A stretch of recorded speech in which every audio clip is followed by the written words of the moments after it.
So we have Christelle, we have Danielle, so nice.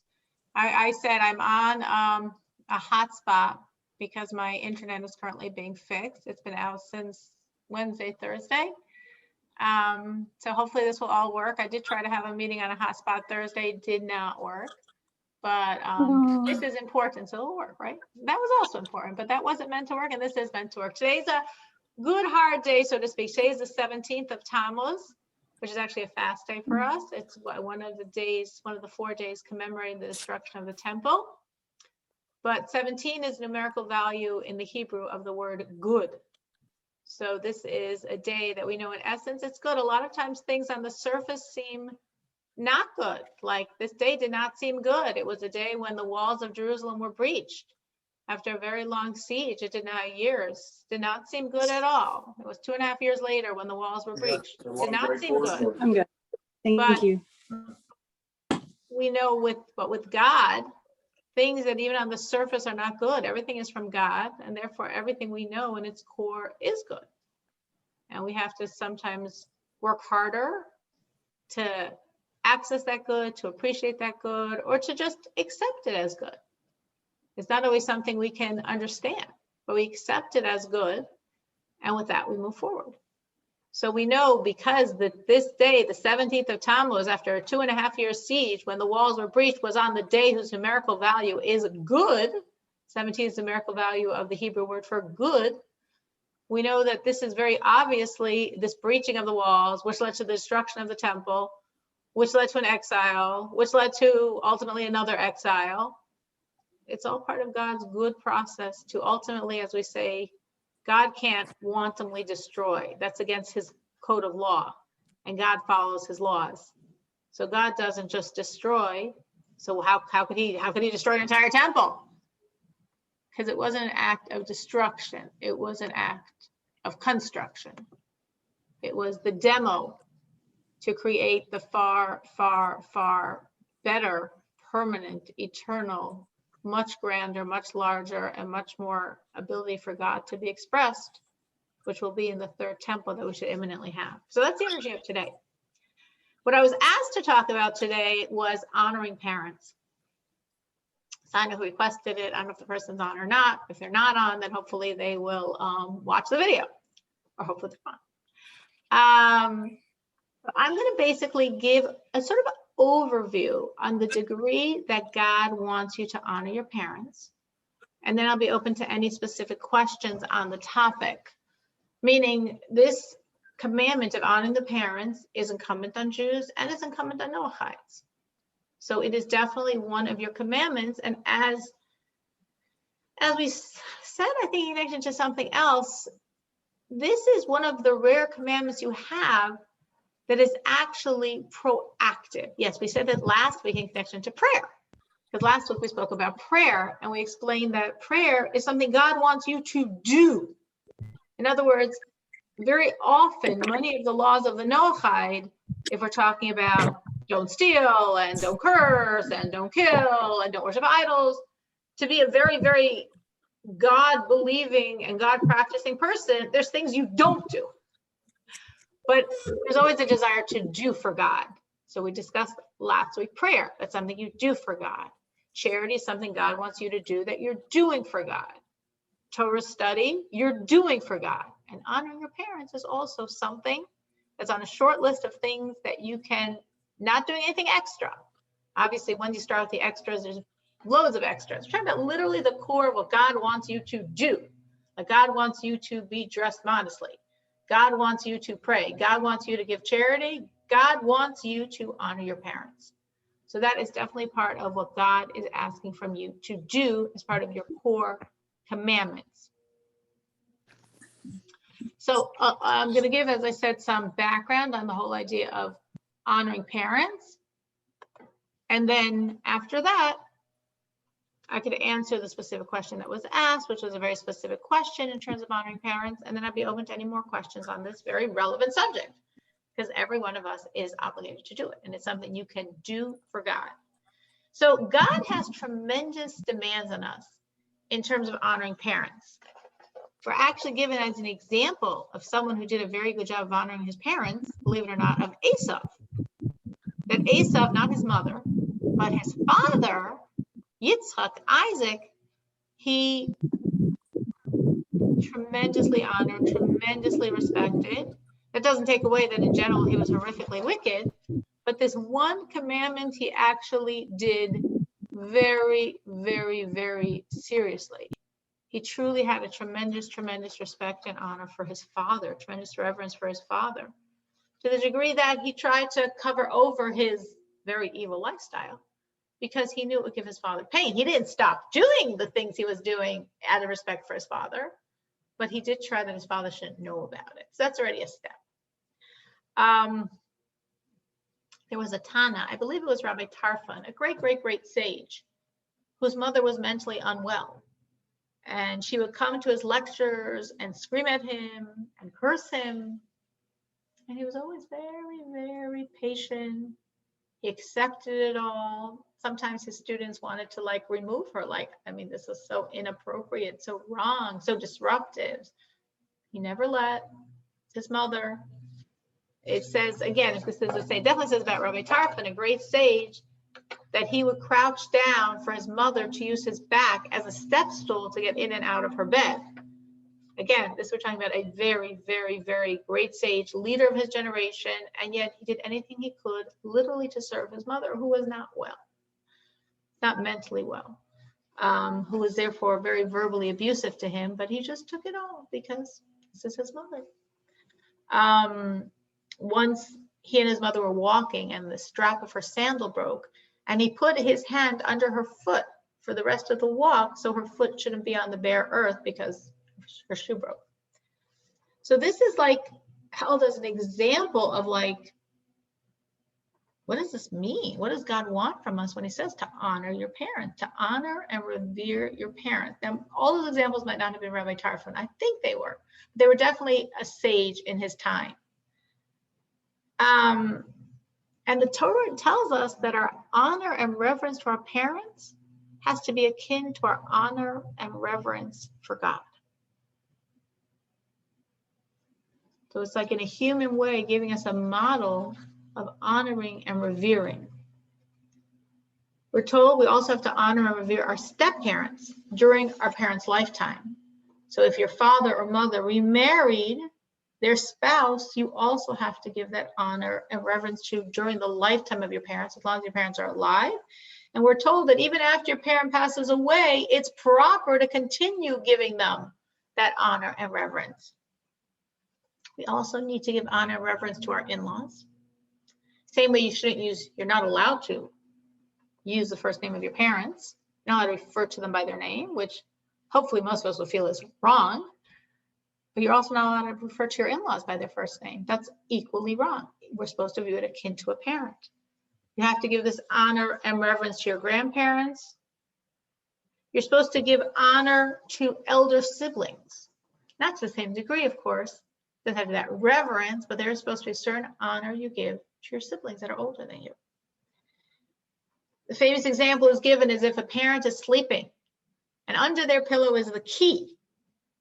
And you need that key and they are sleeping and you would lose a lot of money because you need that key to do a certain business transaction.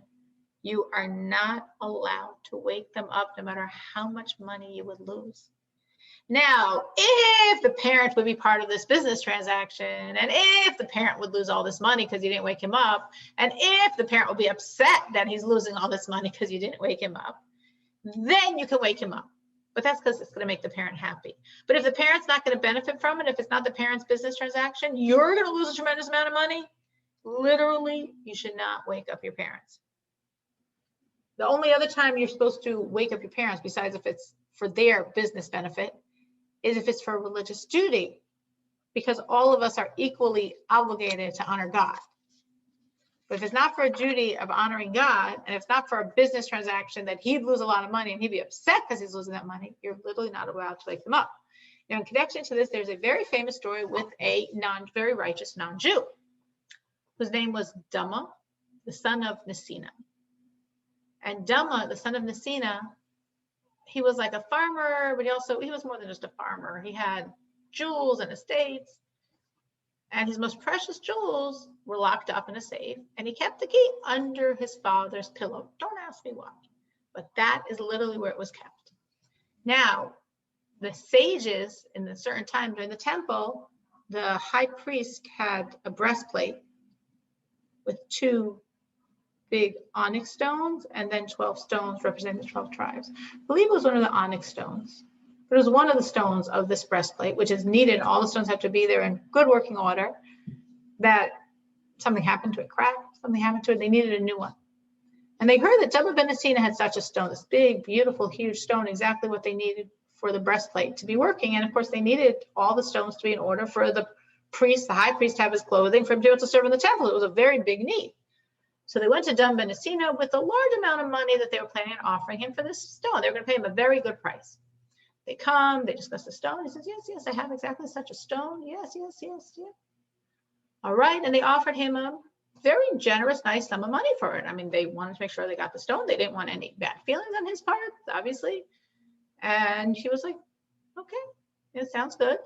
He went to get the key, but his father was sleeping. So I'm not going to disturb my father. He went back and said, no, no, no, I'm not going to sell you the stone. So the sages thought, oh, he wants more money. So they raised the price. And he again went, and the father's still sleeping. This happened several times, and they kept raising and raising and raising the price to an astronomical sum that was completely ridiculous, completely not the value of the stone. But they felt very stuck because they needed the stone. If they didn't have the stone, the breastplate wasn't, complete. And if the breastplate's not complete, then the high priest doesn't have one of his garments. And if the high priest doesn't have his garments, he can't even serve in the temple. So this was a dire need. So they felt Don Benessino was being like totally taking advantage of the situation. Because he keeps saying, yeah, and then he says, no, yeah, he says, no, yeah, and he says, no, and they're raising the price higher and higher and higher and higher and higher and higher and higher and higher to crazy fees, but they need it, So sometimes you feel someone's taking advantage of you, but you have no choice because you need it. So that's what they felt was going on. And then finally he walks in, and his father woke up. So he takes the key, he opens it up, and he takes out this beautiful stone that was exactly what they needed. Okay, so they were happy, at least he was giving to them, and they were going to give it all this money they had offered. He said, no, no, no, no, no, no, no, no, just give me the original amount. And he explained to them that each time I went in, my father was sleeping. I wasn't willing to take the key. I wasn't willing to wake him up to take out the key. If I tried to slip out the key, he would have woken up. But I don't want to profit from honoring my father. The first amount you offered was completely fair. I want that. I don't want anything else. The sages were like, wow, look at this. Look at this example of honoring your parent. Because he could have woken up his father. His father probably would be happy he's making so much money. Even the first offer was making a lot of money. Or he could have taken the astronomical sum they were giving at the end. He's like, no, I don't want to make money off honoring my father. And they were like, so wow, that he had such reverence to his father that he wouldn't wake them up, even though there's a lot of money at stake. And at any point, the stage could have gotten frustrated and mad and annoyed and said, this isn't the only gem dealer in the country. We'll find someone else, like, please. But he was willing to risk it all for honoring his father. So the sages blessed him. And how did the blessing come into fruition? On his farm, there was born a completely pure red heifer.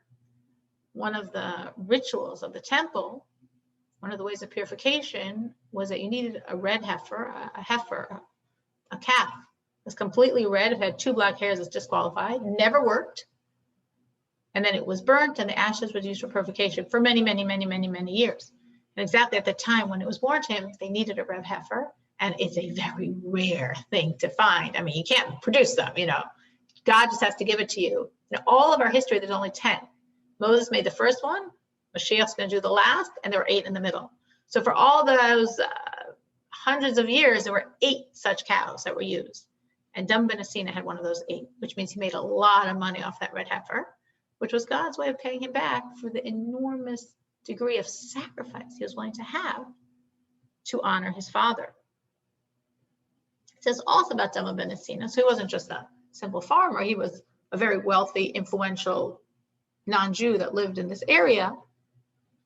So it says he was once wearing this gold embroidered silk cloth, like very, very fancy, expensive. And he was sitting with other nobles. So he was sitting with Roman nobles. And his mother, who was not well, came, tore it off of him, and spat in his face. And he just accepted it. In those days, a woman, he was just, this is his mother. She's completely degrading him among his peers. He just accepted it. This is his mother. His father is sleeping. This is his father. So you see here how this non-Jew went the whole way. God wants me to honor my parents. He did the whole road. He's an example we have in the Talmud of honoring your parents. Now, obviously, if a parent is mentally not well, it is very difficult sometimes. And we're told that what we're supposed to do is try to give into what they're asking, meaning trying to help them if they're asking something and we can do it for them, even if it's something they're only asking because they're not well, we're supposed to do it for them. But sometimes, of course, the condition is really bad and it's really difficult for a child to handle. It's really difficult for you to take care of parents in such a situation. And then we're told you're allowed to hire other people. If you can't do it yourself, it's just like too much for you. You're allowed to hire other people. That's not considered inappropriate as long as your parent will be taken care of by these other people. But if you shame your parents, if you treat them contemptuously, even by harsh words, even by a gesture, is considered a person who will be cursed by God. It says a person who dishonors their parents is cursed. Now, obviously, this honoring of parents applies in this world and continues to the afterlife, meaning even after a parent has passed away, we still honor our parents. Now, even though the children, the children of the parents, have a tremendous obligation to honor our parents, to honor, to revere, to respect, to listen to our father and mother. The parents are told, now let's switch caps. Here we're talking about ourselves as the children to our parents. Now we're the parents to our children. So as parents, we're told we shouldn't impose too heavy a burden on our children. We shouldn't be too exacting in our honor, so they shouldn't stumble, they shouldn't mess up. We should forgive our children and shut our eyes, like not take offense if they're not honoring us properly, because a parent is allowed to forgo his honor. So me as the child, how I'm supposed to treat my parents is with absolute reverence, honor, do whatever I can for them. Me as the parent, I'm supposed to not really notice, not really take offense if my children aren't treating me that way. I mean, appreciate it when they do. But if they don't, just we don't want to mess them up. So how do you honor? This is the background, getting to the question, and then I'll take more questions on this very practical issue. How do we honor unhealthy parents? And so I brought examples from the Talmud of people that were honoring.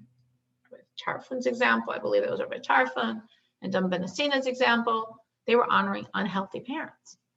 And there was an amazing testimony of how they were honoring these unhealthy parents. But what is like the law? What is our obligation in terms of honoring unhealthy parents? So basically what we're supposed to do is create healthy boundaries so you don't get hurt, so your children don't get hurt. Within those boundaries, give as much honor as possible, but not putting yourself in a position that would be emotionally harmful for you or for your spouse or for your children. You should try to take care of their needs as much as possible. Maybe you can't visit because that would be not safe. Maybe you can't even call. Nowadays, we can send emails, we can send texts, we can send WhatsApp or any other social media you choose. You can send pictures of grandchildren, pictures of great-grandchildren, pictures that will bring them joy. And if you can't forge a real relationship, you can at least have this virtual relationship. I know every time they get an email or a text or any other social media, WhatsApp or anything like that, it is giving them pleasure. It is an expression of your honor, but you're completely safe and you're not exposing yourself or your children, your spouse to anything that could be harmful. So that is an option we have today to give to our parents while still protecting ourselves. But that's the general answer to that question. I was just trying to give like a practical suggestion. The sages don't speak about WhatsApps or emails or texts. But the general perspective is you still have an obligation to honor, but at the same time, you should protect yourself, your spouse, and your children, and therefore you have to find a means of honoring without endangering yourself. That's like the example I gave earlier, where the sages say that if you can't do it yourself, maybe hire someone. So their needs are being taken care of, but you're not the brunt of any unhealthy attacks or anything like that. So any questions on this topic?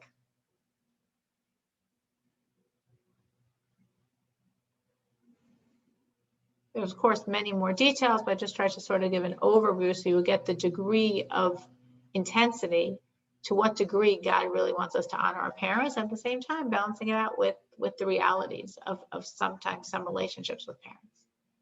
Any questions on any of this?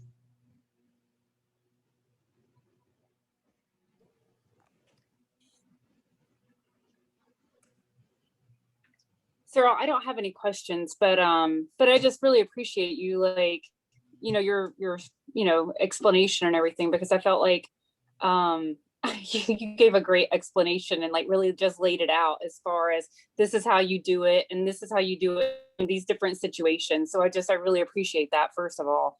But yeah, it's so, I didn't think about like text and things like that being a way to show honor to our parents. So I really appreciate that aspect of it as well, as bringing that in.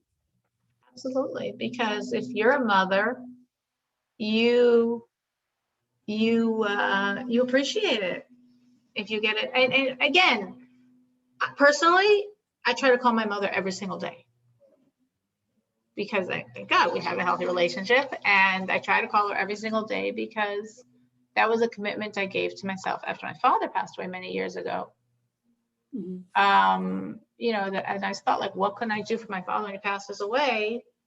I thought the best gift I could give him is taking better care of my mother. Right. Now, she doesn't live, I live in Chicago, she lives in New York, so I don't have the ability to have that proximity of physically taking care of her needs. But thank God now I already have some older children. At the moment, every year is a different story, but I do have some older children that live near her, and thank God they do help her. And it's the biggest joy I can have, knowing my children are there helping my mother. Just like it's the biggest joy I can have when I see my children helping each other. I just had a whole crazy situation last week. Let's see, very briefly, in the details, but my 13-year-old son, Maisha, was traveling to camp. And nowadays, from Chicago to New York, which is a 2-hour flight, there's always something to do with COVID. I don't know why, but it's very hard to get a direct flight. Right. So he had to stop over in Nashville, and when he comes to Nashville, all planes to the East Coast are shut down. There's some weather problem on the East Coast. This is Southwest, which is the airline I always have him fly because he's under 15. I don't want to pay, $100+ each way, unaccompanied minor. So we always fly Southwest. And I'm on the phone with him. He's talking to them at the airport. I'm like, okay, well, you got to get him on the next flight to New York. And they're like, well, the next flight we have available, open seat from Nashville. Put him on the next flight. It's Thursday. I'm like, this is Monday. You're going to leave a 13-year-old alone till Thursday? Right. And whatever. In the end, thank God, it worked out. I mean, they said, well, we could fly back to Chicago. So at midnight, I had to go all the way down south to Midway Airport to get him.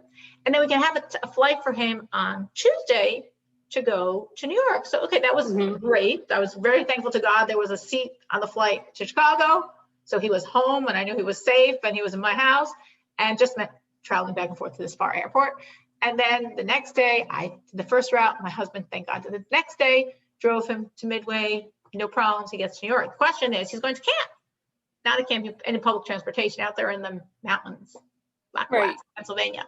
How is he supposed to get to camp? And I'm emailing the camp, I'm emailing them back and forth, and they're like, we have no way, we have no ride, like, we have no clue.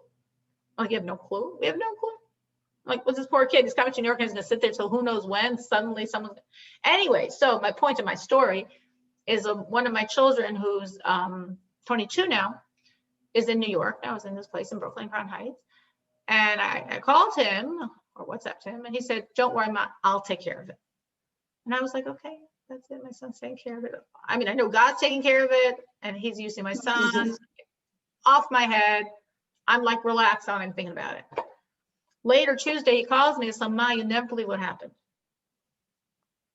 I walked into some birthday gathering for somebody I know, and the man there is saying, just randomly, oh, I need to drive my son to the country tomorrow, maybe.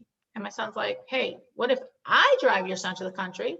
And then from where I'm driving him, I then take my brother to another camp in the country. Uh-huh. And whatever, the man said yes. Long story short, many, many details, the man said yes.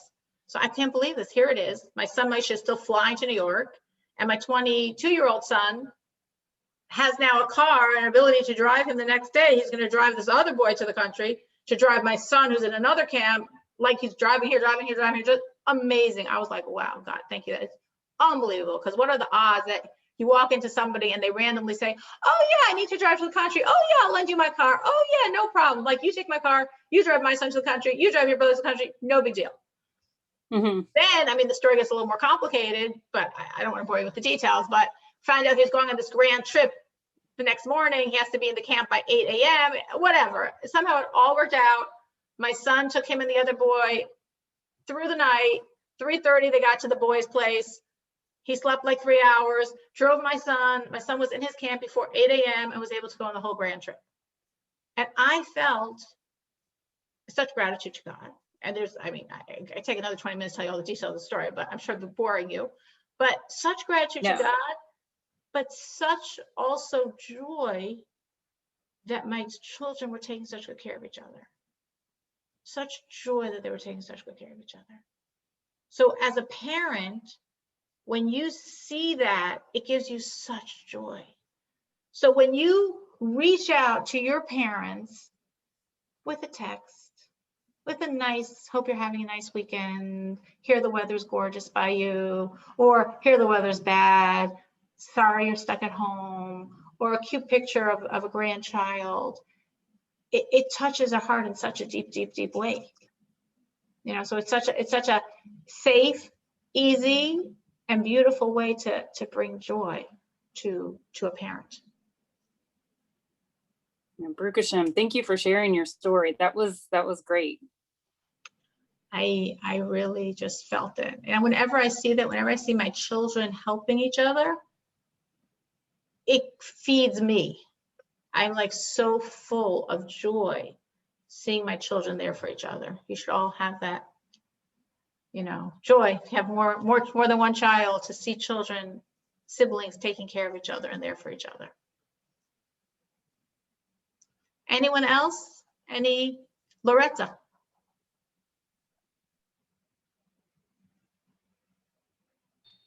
Let me unmute myself. Okay. Yeah, we hear you. They call that knock. Don't they call that naka? Naka? Nachas. What's Yeah. that word? Nachas. Yeah. Nachas in English translates to pride and joy. Oh, how precious for you. That's Nachas isn't exactly pride and isn't exactly joy. It's a combination of pride and joy. And that is what you call, that's the exact word. And there's not a word like that exactly in English, but it is a great word in the Yiddish for that feeling of just like so full inside, so fed by seeing things like that. Yeah. I work in, right now, what I do is home care. And I'm allowed to think of my mom all the time in order to give the appropriate care to the people that I'm working with. However, it would be nice if I would have more of that feeling toward my bosses. Toward your Bosses, you know, the scheduler and the boss of the company. oh. Exactly. But the main thing is that you could be loving and kind and respectful toward your clients. You know, so having that in your mind and thinking that way, and that makes you more patient and loving and respectful to your clients is beautiful.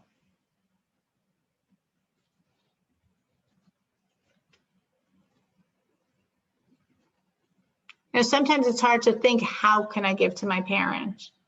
They don't need anything from you physically. How do you give to them? But again, if you can have a relationship, that's That's how you give to them, and that's what they appreciate. And as they get older, that's what feeds them, is knowing they have children that care and call them and talk to them and are there for them, and not there for them in a physical way. Maybe geographically you can't be there for them, and maybe they don't have needs that they need you for, but just there for them. That's very, you know, we're there for our kids forever, and then there's a certain point in time when, you know, as you get older and your kids are there for you. And so we probably juggle both hats, being there for our children and being there for our parents.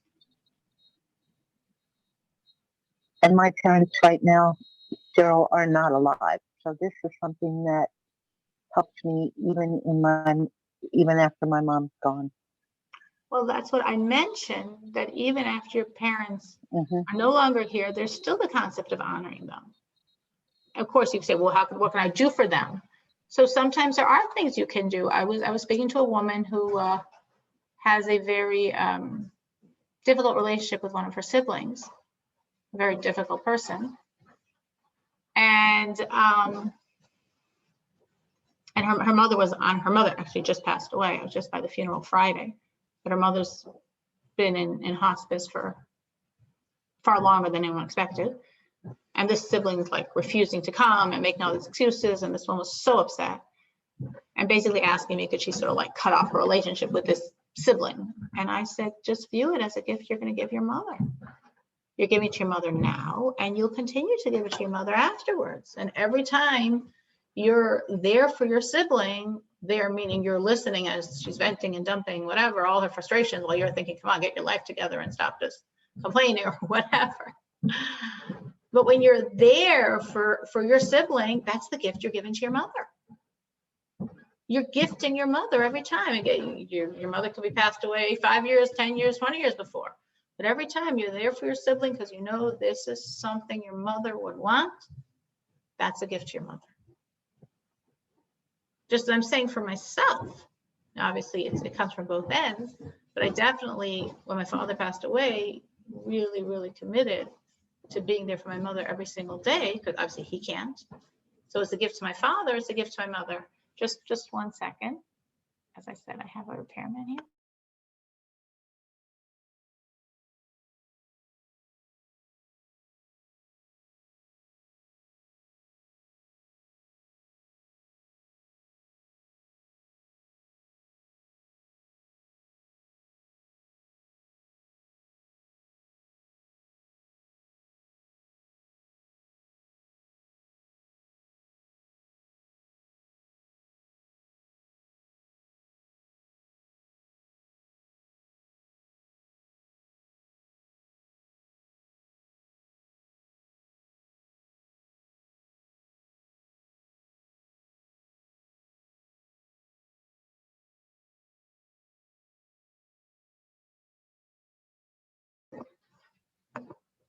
All right, my internet got fixed. That was very nice of God.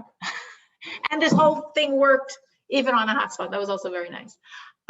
So going back to what I was saying to Loretta, even after a parent passes away, we honor our parents, and we can think of things like I'm suggesting their spouse, a sibling, that you're doing it for your parents. They know, you know, our relationship continues, and we can continue to give them honor. Anyone else? Oh, Loretta? Yeah. You know, I was talking about having difficulty not making it I'm not as friendly, whatever the word is. That's not the right word either. But my bosses and the scheduler, my relationship is quite different, like you said, than with my clients. But I think that also would be, as I'm thinking about it, would also be a thought of my mom, in that I would learn to be direct and in control of my life and be able to communicate on a professional level, because I am learning how to do that. Right, just 1 second.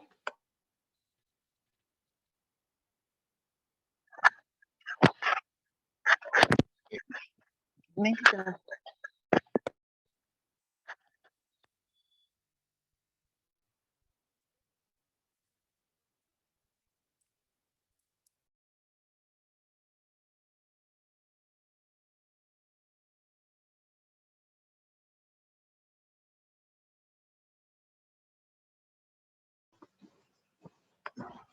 Sorry. Each time I go off, I lose somebody else. Now I have Sally, Corey, and Danielle. All right. So someone else will want to chime in on their thoughts, what this has gifted them, because this is, you know, I don't know who thought of this idea, but I was very happy whoever did, because it's so practical. Meaning it's something you're really supposed to be doing. God really wants you to do this. And for each one of us, we sometimes have to like reassess, am I really respecting and honoring my father and my mother and my stepfather and my stepmother and my in-laws as God wants me to? And sometimes it's a very strong inner question, because we could feel like, yeah, I'm so good, I'm so wonderful, I'm such a great daughter, I'm such a great daughter-in-law. But then you have to ask yourself, am I really doing as much as I possibly can for them? And that's how far we really want to push ourselves. I don't know if any of you have, since you became Noahides, has that brought you to improve your relationship with your parents? Has anyone done that because they realized, oh wow, this is really what God wants from me, I got to step this up a bit? Has that happened to anybody here? I think for me at first, actually,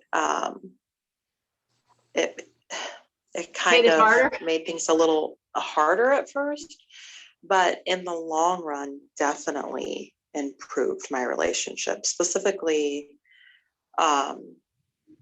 you know, when you're focusing on your connection to God, and you can focus on forgiveness and, you know, honoring them instead of, you know, sometimes it's hard to let go of the past, or, you know, things that have happened that have been difficult, specifically if you have a very interesting family history. As many people do. So nowadays. yeah, exactly.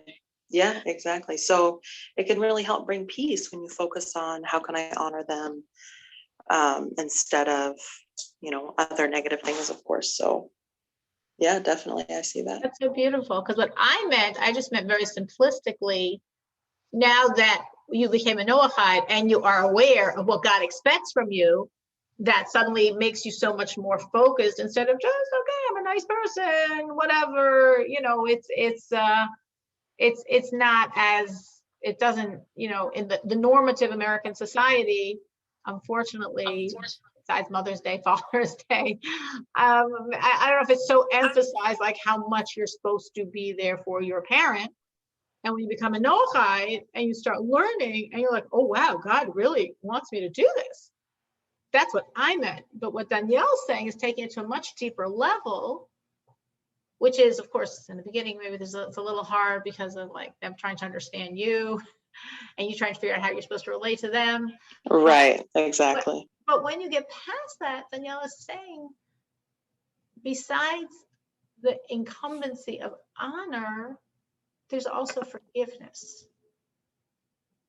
And forgiveness is something you learn as you grow as a Noahide.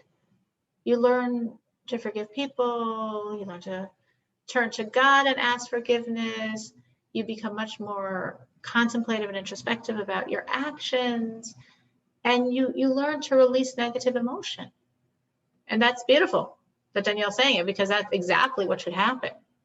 You know, that you should learn to be able to release the baggage. And a lot of people have baggage from their past, from how they were raised, from their childhood, sometimes from the parents, sometimes from the siblings, sometimes from both, sometimes it's from other things going on. I mean, it's unfortunately, it's just a product of this world, that this world is a very chaotic place, and a lot of people have very poor tools.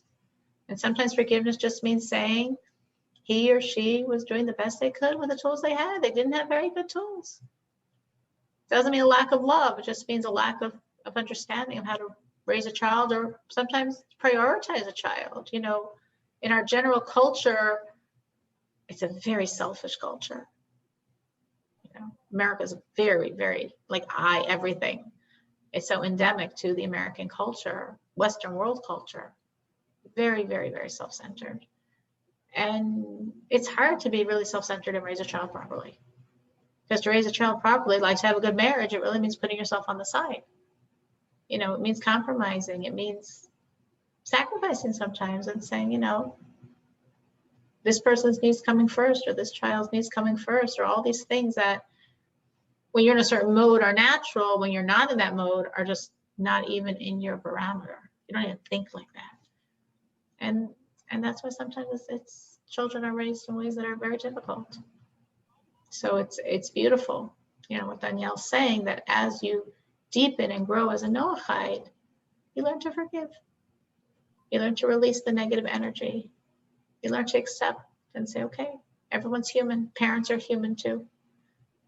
God, we expect perfection from everyone else. We don't. And we say they did the best they could with the tools they had. And maybe there are different people now than were then, and maybe they would do it very differently if they were doing it now. But it's really beautiful. That's really beautiful. Just 1 second. Sunday afternoon. Now.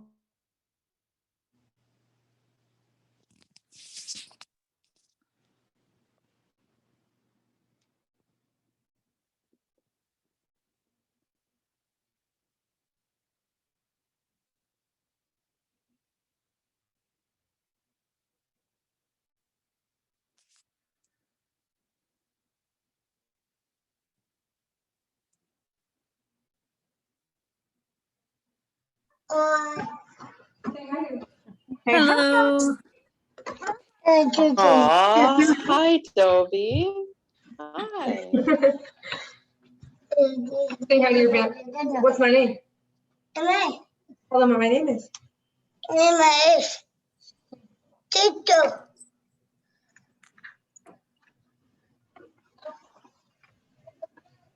Dove, who is that? What? Like, Yeah, you can have Shangel can give it because mommy needs to know. Sorry.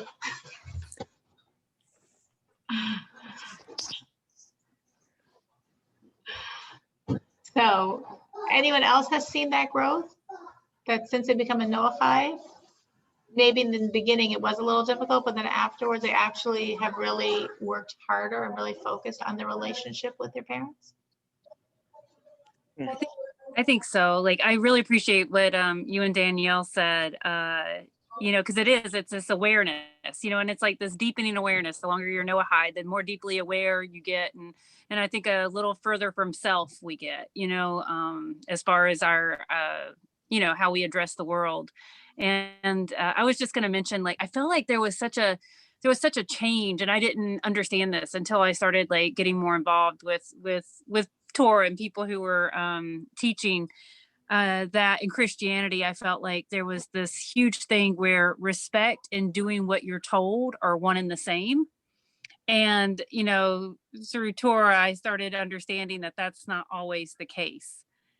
You know, and that, you know, and so I just thought it was very interesting, like just some of the things just like that you peel away, you know, like the onion, you know, it's like you peel away some of these things that are just, you know, not quite right, you know, or not, you know, and like you said, it's just so much deeper of an understanding of, you know, the concepts and everything than I feel like, you know, what I was grown up to believe or was taught, you know. So I'm just always so appreciative of just the deeper understanding of how life is actually, and it's such an awakening. And just like today's class, you know, I mean, this is just a deeper awakening of what this concept actually means and how to apply it.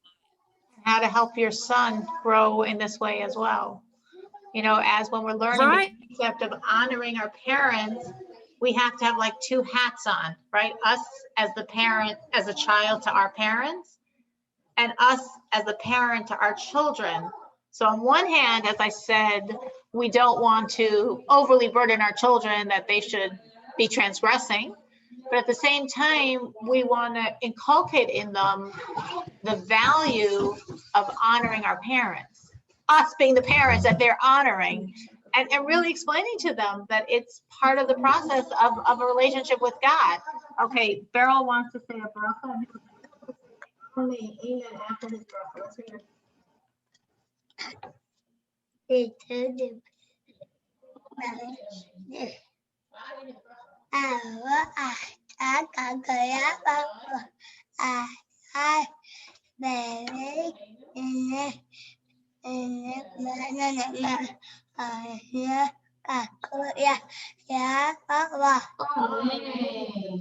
Amen. Very good, Dovi.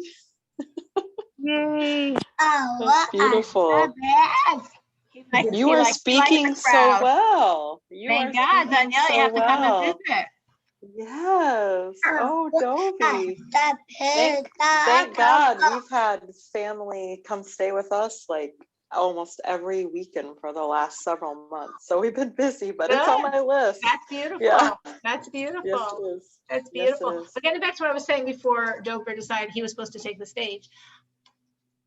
When we have children that are of age that we can educate them properly, it's really an obligation on our part to educate them to honor us. Meaning this is something God wants from them, and to really, just 1 second.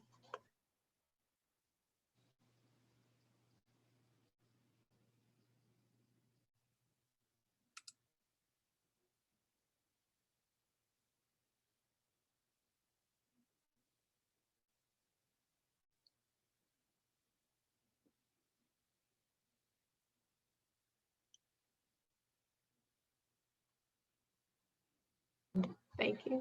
Sorry, I was just trying to convince Dover that there's some better places to hang out than right next to me when I'm giving this class.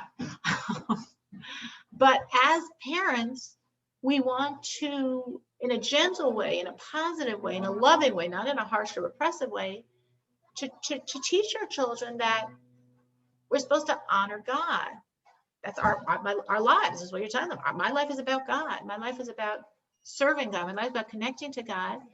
And, but it's hard because God, obviously, we can't see. We have no pictures of God. We have no images of God. So God set it up that when you honor a person, it's sort of helping train you to honor really God, who's obviously not a person. It's a much bigger, and there's different people we honor. We honor our spiritual leaders. I would say we'd honor rabbis. You'd honor a spiritual mentor. And you have a tremendous need to honor parents. And if your children have living grandparents. And this is all really a stepstone to training us in the muscle of honor. You should honor your teachers when you're in school. You should be respectful, even if all the other kids are making noise and nobody's listening. And the teacher's not the type that knows. I always say, like, teachers that can control you, that doesn't show your degree of character. The teacher that has no clue, teacher that cannot control, teacher that you wonder what they're doing in front of the classroom, that shows your character when you're giving honor to that teacher. So when we honor our teachers, and we honor the rabbis, we honor the spiritual mentors, when we honor our parents, when we honor our grandparents, these are all things that God put in place to help us develop the quality of honor. And then, of course, all of this ultimately is for Him, because ultimately, is the honor and reverence of God. So that's a good thing as a parent to understand, not in a repressive way, not in a negative way, and not only listen to yourself like you're supposed to honor me, being inclusive, to really help children understand. And of course, a great way for a child to know how to honor is when they see you honoring. When you're honoring the rabbi or your spiritual mentor or your parents, or your grandparents, or your in-laws, you're modeling it. There's nothing children get more than that.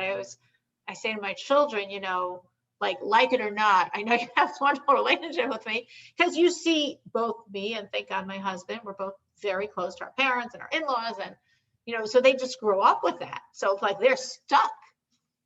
I remember a number of years ago, I think it was my 25th wedding anniversary, and my children made this beautiful surprise party for me. They went all out, whatever. They did lots and lots of things to give us, to honor us, to give us that beautiful gift.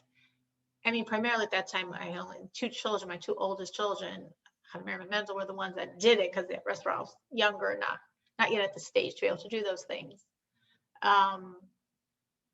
And I remember saying to my daughter, like, that's so amazing. Like I didn't think I was such a great mother. You give me such a great party. And she said, you know, looking at you and looking at her father, me and her father, she said, it's just so strong, the value of family. So since the value of family is so strong, you know, like, I don't know if you were such a great mother, but that's not really the point. The value of family is so strong in them. And thank God I see that in my children. I see that in the way they relate to us. I see that the way they relate to my mother-in-law. I see that in the way they relate to each other. So when you, for your children, model respecting and honoring parents and grandparents and in-laws that are alive or that are not alive, when you prioritize family and prioritize those relationships and prioritize respecting teachers and respecting rabbis and respecting spiritual mentors, if you do it very, very strongly, it sort of trickles in by osmosis. So it's so much easier for the child to naturally go in that direction. And the more opportunities you have to do it and share with your children that you're doing it in a subtle way, the more it's just natural for them. So you both have to educate your children and you have to model it extensively. And then it just sort of becomes their natural relationship to you and to, God willing, their in-laws and all the other people in their life that they're supposed to naturally honor, revere, and ultimately this is the muscle of the relationship with God. But I liked what Christelle said. I'm reflecting what Danielle said as well, that she sees as her journey progresses in Noahide, she's able to shed those layers of self. And that's really the key. Because the more we're in our space of self, it's the more the sense of, does this person deserve the honor? Do they deserve reverence? And as you can shed those layers, you realize it's not about deserving. They don't have to deserve. They don't have to be as a good enough person or a good enough parent or in-law or good enough teacher to deserve it. It's not about their degree of deserving. It's about my responsibility to treat them in that fashion. And the less self-ego is there, the more natural it is to come to that. Anyone else? Anyone else has seen on their journey the changes in themselves or their children or how they relate to their parents, in-laws, as they become the Noahide?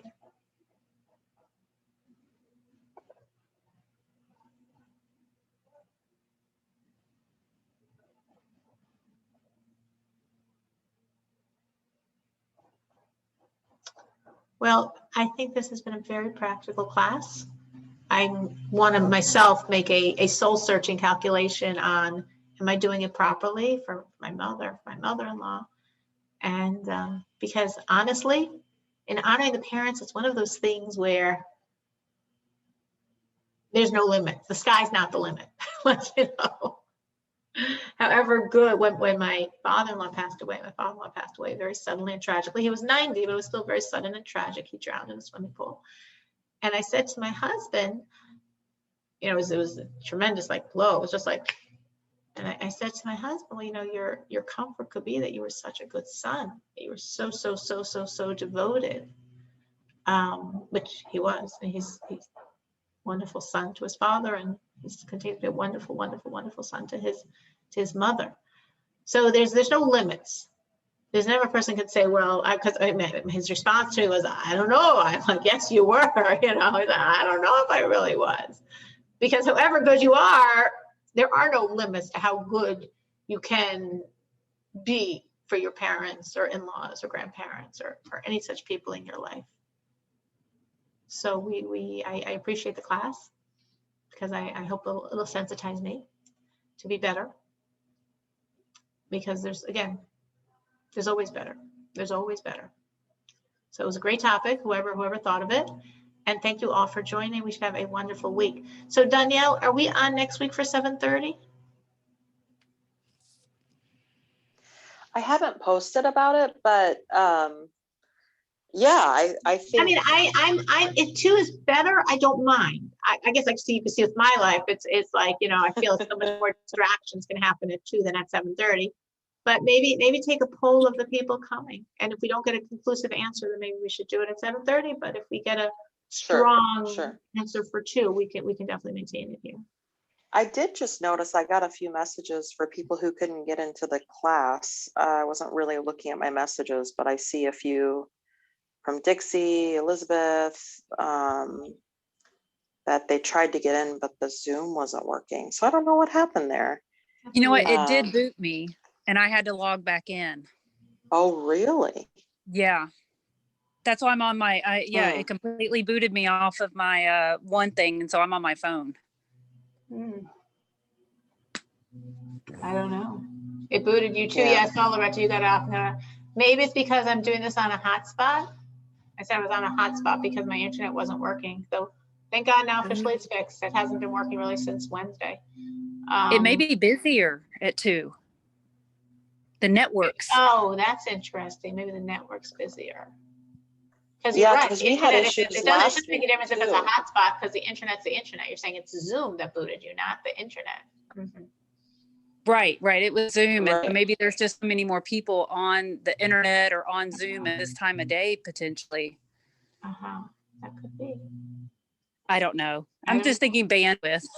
Yeah, no, Like, you're you know, right. like, You're right, because you're right. I'm thinking a hotspot, but the hotspot has nothing to do with it because we're fine. You know, it's working. For me, the internet was fine.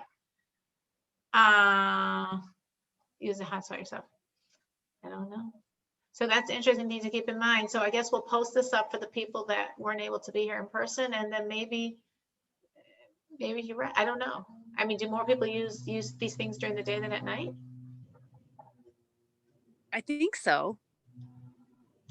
I mean, I think generally like during the daytime, like certain hours, that's whenever, you know, more people are generally on the internet or, you know, using internet in general. So, I mean, I don't know for certain if it was Zoom that booted me or if it was my internet that booted me, because I was able to come back in, but it just took me a few minutes. Okay, so that might be another factor that we should switch it tonight, because it'd be nice for Rachel to join. All right, but thank you. So you were the ones God wanted to be here in person. Thank you. Yes, that's true. Mine are. Thank you. Be well. Thank you. And I'll post up this class, Danielle, so we could send to the people that weren't able to make it. Okay. Be well. Thank you. Have a great week.